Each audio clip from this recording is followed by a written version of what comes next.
I have been researching human rights for many years now, and one of the exciting things for me to be here is that I'm working in a business school. And I think that's very important because human rights and business is an extremely challenging topic for us.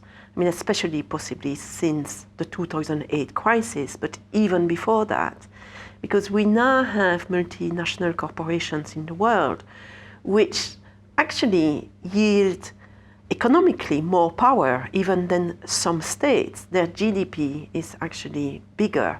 So these are legal persons who have the potential of causing harm in a way which is unprecedented, but they're very much outside the normal human rights framework, because international human rights law says that it's really states which have to respect human rights obligation. Because I'm both a lawyer and an anthropologist, in a sense I'm interested in the conceptual issues, but I'm also very much interested in looking at what's happening concretely on the ground. And in my particular work on the European Court of Human Rights, that comes down to case law. So I very much look at decisions which have been adopted by the European Court of Human Rights.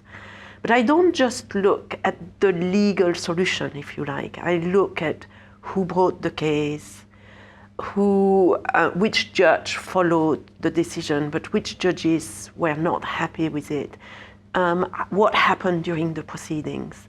So I take a much wider view than most conventional lawyers as to what my field of inquiry is. I have published a book which is called Who Believes in Human Rights? And I've asked that question because on the face of it, you would think everybody today believes in human rights. Who would not believe in human rights? But in fact, there have been a number of very important critiques which have been addressed the concept of human rights. For the purpose of this short discussion, I will address only one, but let's think about feminism, for example. A lot of human rights theorists have pointed out that really human rights were rights for a male person. They were not really fitting to address what could be looked at as women's concerns. So that everything which happens to women in terms of sexual violence or their role in the home or in the family as carer, it took a long time before human rights would start to address that.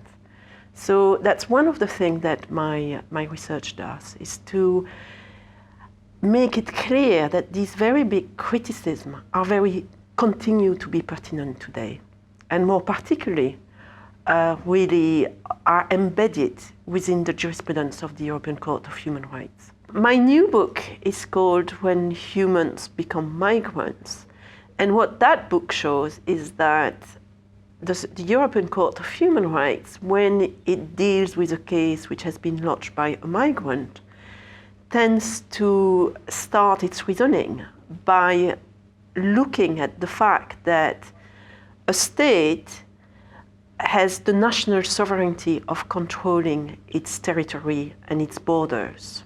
What comes at the head of its reasoning is the fact that the foreigner is, in law, an alien who is subject to the power of the state to control him or her.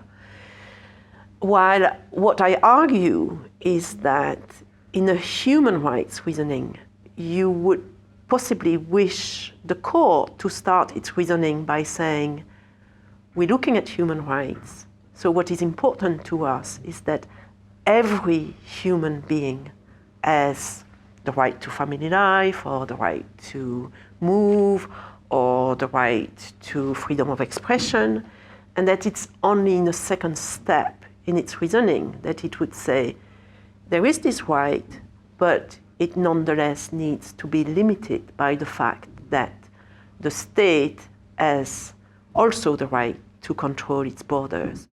Human rights really lay down very exacting standards, and at the same time practice never lives up to these standards. So by itself, human rights is a challenging topic.